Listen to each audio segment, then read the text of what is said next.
মণ্ডলী অনুষ্ঠানের শুরুতে পবিত্র কোরআন থেকে তেলাওয়াত এবং বাংলায় অনুবাদ করবেন লাস্ট নাইট মোহাম্মদ সোহেবুল ইসলাম।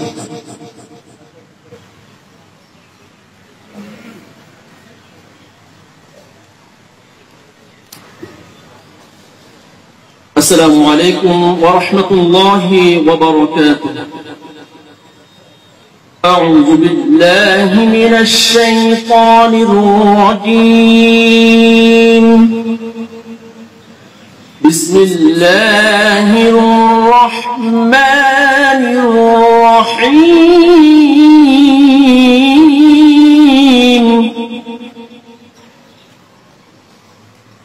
إنما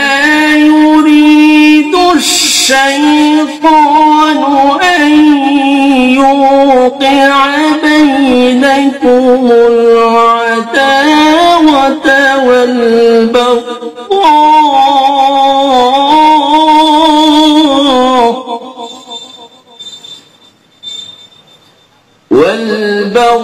والبغضاء في الخمر والميسر ويصدكم عن ذكر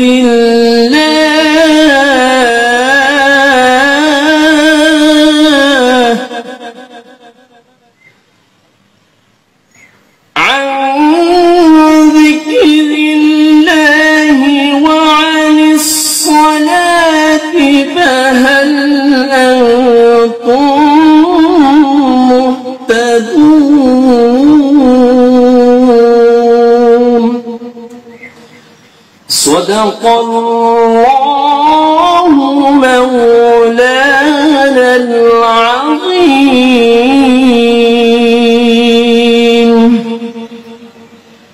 মহান রব্বুল আলামিন ঘোষণা করেন, শয়তান তো চায় মদ ও জুয়ার দ্বারা তোমাদের মধ্যে শত্রুতা ও বিদ্বেষ ঘটাতে এবং তোমাদেরকে আল্লাহর স্মরণ ও সালাতের বাধা দিতে, তবে তোমরা কি বিরত হবে না?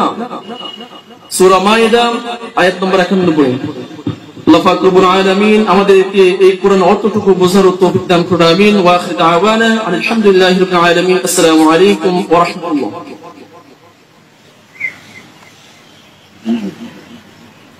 শ্রদ্ধাই করি অবনত শীত আপনাদের বন্দনায় আমরা যেন উজ্জীবিত হই।